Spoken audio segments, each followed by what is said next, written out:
warahmatullahi wabarakatuh. Alhamdulillah hari ini kita bertemu lagi ya di mata kuliah manajemen pendidikan dan pengkajian kejuruan. Pada pertemuan kali ini kita akan membahas tentang pengembangan kurikulum di pendidikan kejuruan. Seperti itu. Untuk prolog atau awalannya, seperti mungkin semester lalu yang kita udah banyak membahas tentang pendidikan kejuruan atau pendidikan kejuruan itu seperti ini. Mari kita telah bagaimana kurikulumnya seperti ini. Mari kita lihat ya. Kita mulai langsung untuk kurikulumnya.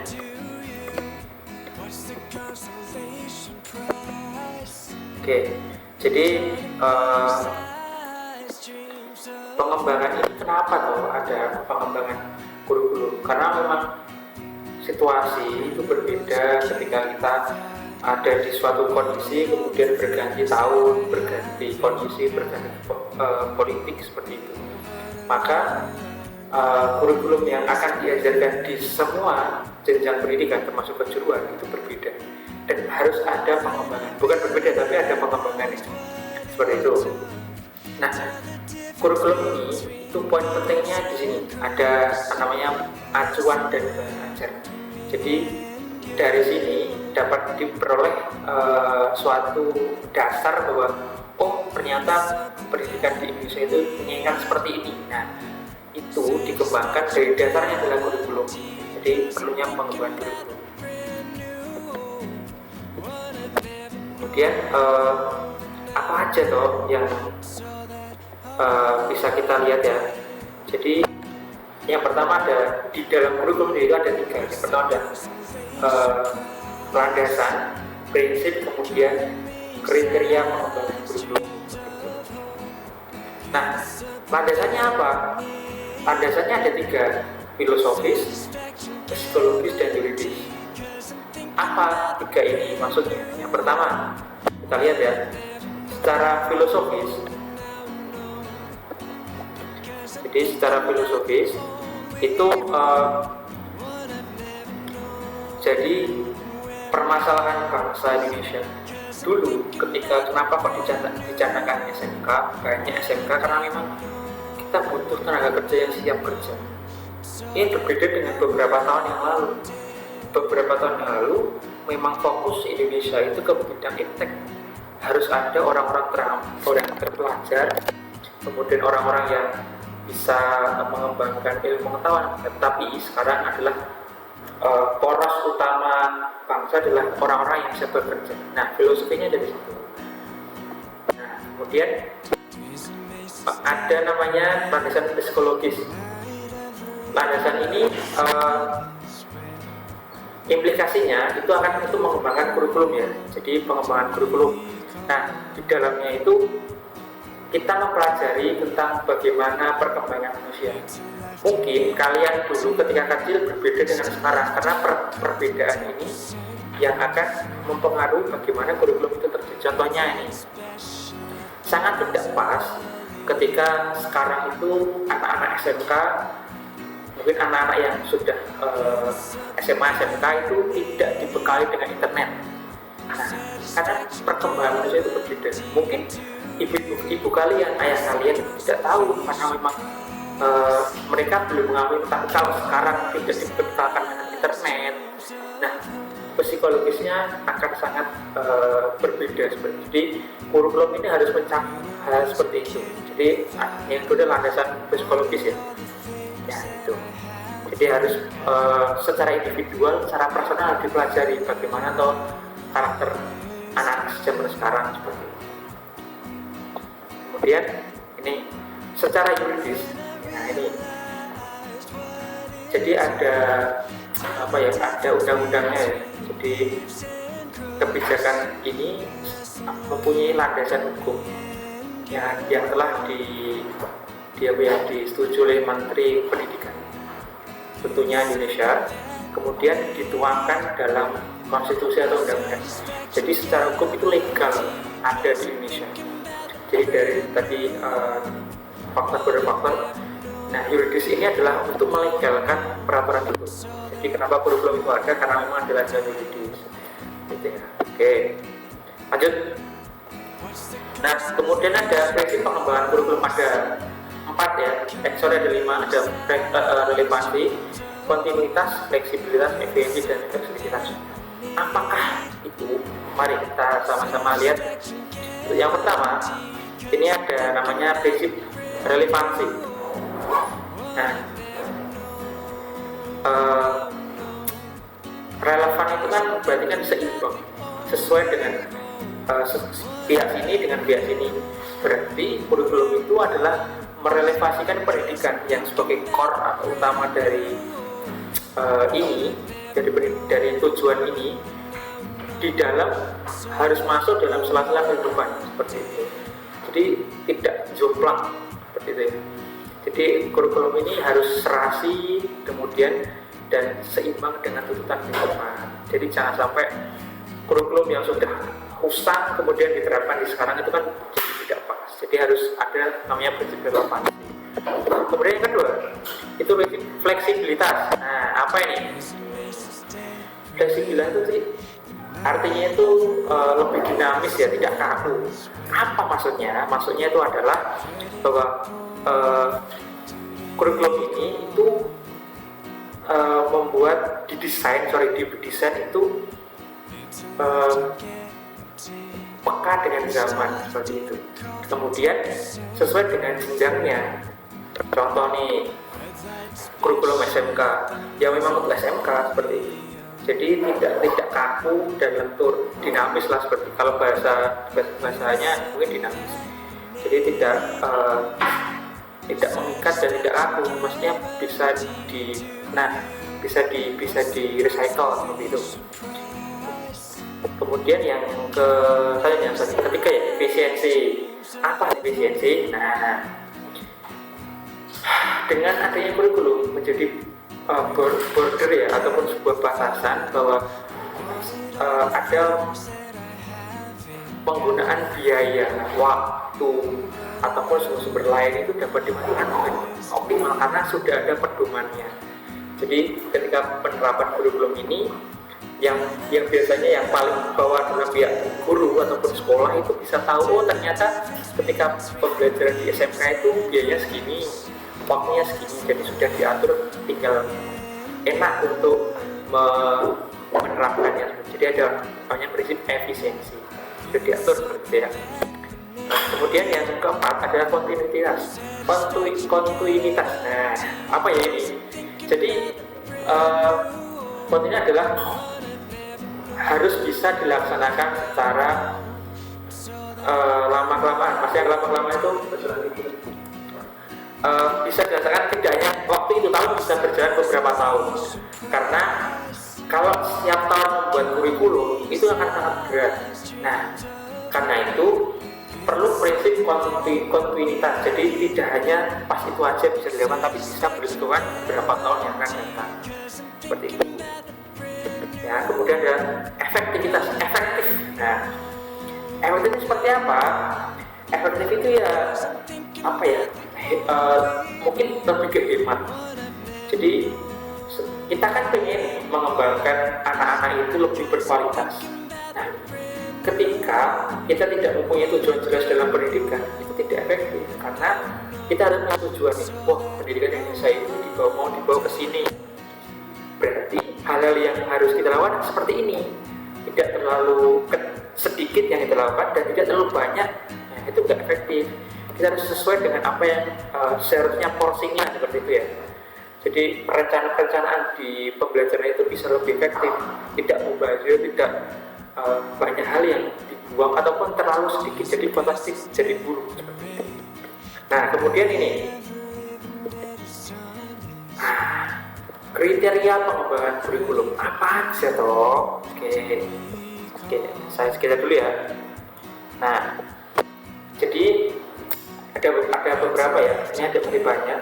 Jadi ini adalah kurikulum ini adalah cerminan untuk kita bisa berkembang untuk pembelajaran. Jadi punya acuan. Jadi pemerintah itu punya andil besar untuk untuk mengarahkan pendidikan seperti apa. Nah, orang-orang yang di dalamnya itu bisa diajak berkembang itu pertama guru, yang kedua siswa ataupun mahasiswa ataupun dosen. Nah, orang-orang ini ketika udah tahu oh tujuan kita seperti ini, kalau kita jadi ketika nanti pembelajaran itu dia tahu oh target kita seperti ini loh, seperti itu ya. Nah, ini lanjutannya ini.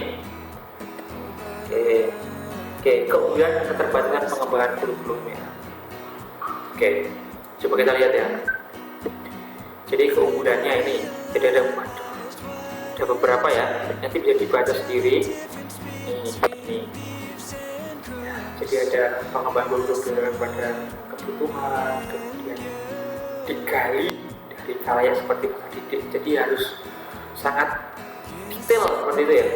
Jadi keunggulannya seperti itu.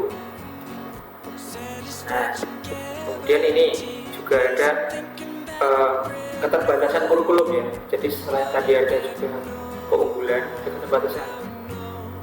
Jadi kurikulum itu kita juga harus paham bahwa perencanaan itu nggak mudah.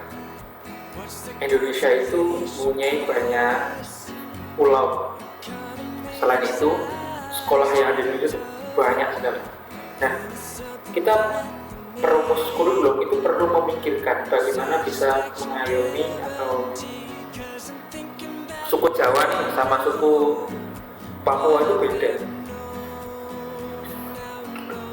Apalagi di Papua itu tidak terlalu se-Indonesia terlalu maju seperti wilayah Indonesia lain. Nah, itu juga harus dipikirkan di kurikulum.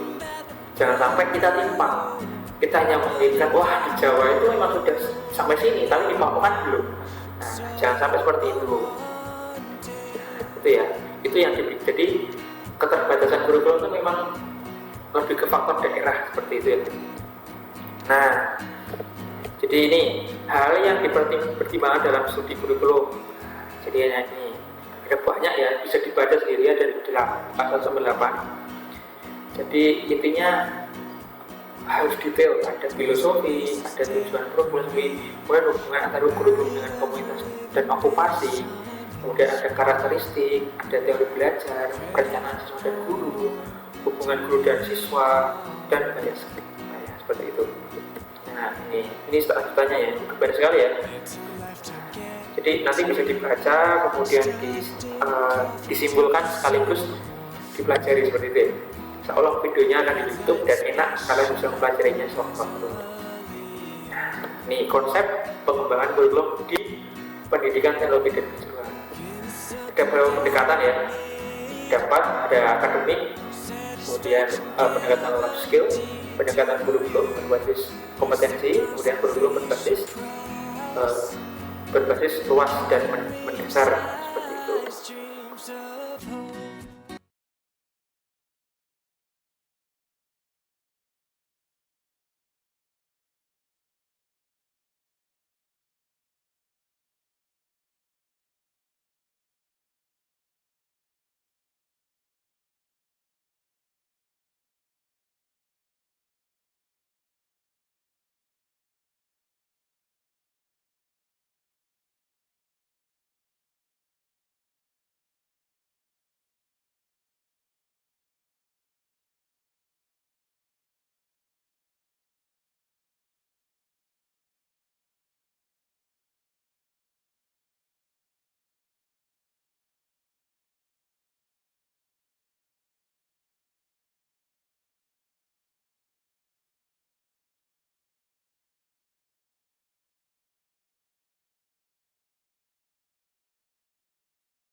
Oke, itu ya, ada beberapa pendekatan ya.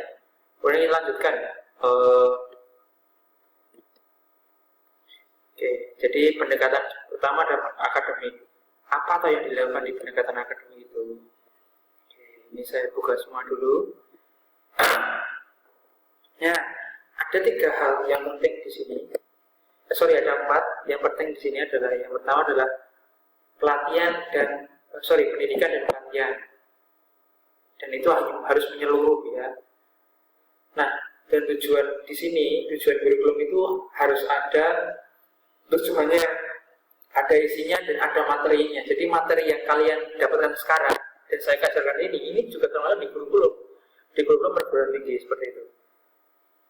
Kemudian tujuan kurikulum secara jelas. Jadi yang jelas itu maksudnya dapat dipahami oleh banyak hal. Maksudnya gini, contoh saya dengan pengajar lain mungkin di universitas lain itu harus punya tujuan yang sama dan jelas dari instruksi kurikulum. Karena kalau kurikulumnya itu bersayap dan tidak jelas, maka mungkin saya ngajar ini, yang lain ngajar apa? Nah, seperti itu ya. Jadi harus jelas. Dan yang terakhir adalah tujuan tidak langsung sebagai dampak pengiring atau nurturan efek bagi pengembangan bahasa didik seutuhnya. Jadi kami merasa bahwa apa yang kami share kepada kalian itu adalah bentuk dari tugas kami. Nah, apabila ada beberapa hal yang lebih menarik, lebih bisa kalian kembangkan di kemudian mungkin kalian bisa jadi menteri pendidikan, itu akan membuat hal yang berbeda seperti itu. Jadi bisa dikembangkan seperti itu ya. Seperti itu. Nah, ini ada pendekatan kecakapan atau life skill. Nah, sorry ya, agak kepotong soalnya harus nampilin wajah. Jadi ini, jadi ada beberapa ya. Jadi agar peserta didik dapat mengenal dengan baik dunianya dan dapat hidup wajar di masyarakat. Perlu dibalik kecakapan hidup. Kecakapan hidup itu hal-hal yang tidak dipelajari di kelas. Banyak sekali ya. Contoh tentang berorganisasi, tentang bagaimana kita mengajarkan tertib seperti itu, kemudian tidak baper, itu pelajaran hidup itu. Kemudian tidak gampang baper, kemudian bekerja keras, itu sesuatu yang perlu kita ajarkan ke anak, tapi tidak melulu dari kelas. Nah, itu fungsinya guru di sini adalah sebagai orang yang memberi bekal kepada kalian, tidak hanya sebatas materi, tetapi juga life skill atau kesehatan. Seperti itu ya. Nah, ini ada beberapa kesamaan hidup ya ini. Ada 4. Ini seperti ini. Bisa dibaca sendiri. Terutama di sini ada namanya mengenal diri atau self awareness. Jadi banyak dari kita bahwa identitas diri ini sangat penting karena kalian mungkin belum tahu, saya itu sangat baik di sini, saya sangat tidak baik di sini. Itu harus dikenali karena setiap orang itu berbeda-beda. Jadi seperti itu ya. Kemudian ini pendekatan kurikulum berbasis kompetensi ya. Nah di sini, sorry ya, ada agak potong. Nah, jiwa kompetensi ini lebih ke bagaimana nanti persiapan kalian untuk bekerja. Seperti ini. Jadi kompetensi ini lebih ke cara kalian nanti bekerja, skill-skill yang harus kalian dapatkan. Contohnya, ketika sudah belajar di BPTU akan bisa dalam servis, seperti servis, kemudian beberapa hal tentang otomotif seperti itu. Nah, itu yang namanya kompetensi ya. Beda dengan tadi, yang itu adalah pendekatan secara kecakapan dalam bentuk psikologis atau diri sendiri. Kalau ini adalah bentuknya skill bekerja seperti itu. Nah, bedanya di situ. Nah, kemudian, dalam lingkup pendidikan menengah kejuruan pengertian kurikulum berbasis kompetensi dapat dilakukan dengan berikut. Nah, ada banyak ya. Jadi di sini ada pengetahuan, kemudian ada keterampilan, ada sikap. Sikap itu apa? Untuk bekerja. Dan titik poinnya dari bekerja, dia ada pengetahuan yang materi ya, biasanya ke materi, keterampilan itu bagaimana kalian mengolah ataupun tangan kalian ya, kasarnya kalian itu sering tuh bekerja. Kalau sikap adalah sikap adalah cara untuk sebagai karyawan, sebagai orang yang bekerja di sesuatu instansi, kita harus punya sikap yang baik dan pas ketika menjadi bekerja di suatu instansi seperti itu. Nah, seperti itu ya. Nah, pendekatan kurikulum berbasis luas dan mendasar. Nah, ini.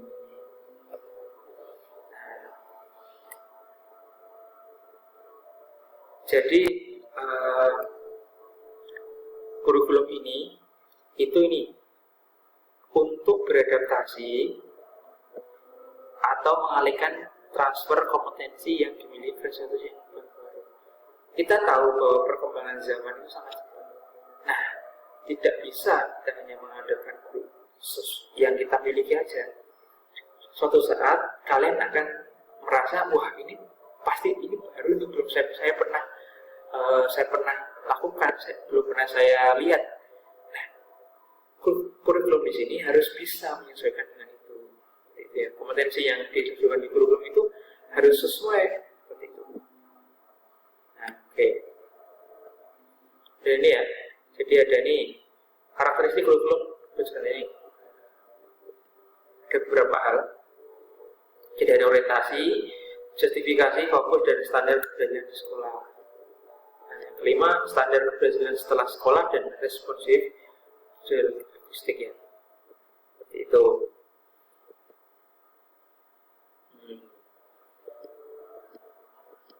Nah, ini ada beberapa peraturan tentang bagaimana toh manajemen jam yang ada di SMK. Bisa dibaca ya, terlalu banyak. Jadi di sini ada perubahan proses pembelajaran dan proses penilaian dengan menekankan pada keterampilan produktif yang memerlukan jumlah jam pembelajaran yang lebih panjang. Karena kita praktek, otomatis jam kita lebih panjang daripada mungkin yang basicnya tidak ada tekniknya seperti itu. Jelas, karena praktek itu memang benar-benar harus panjang. Ya, ini elemennya ya, ada beberapa. Oke, ada SKL, standar proses, kemudian standar isi, dan standar penilaian. Mungkin itu ya yang dapat saya sampaikan.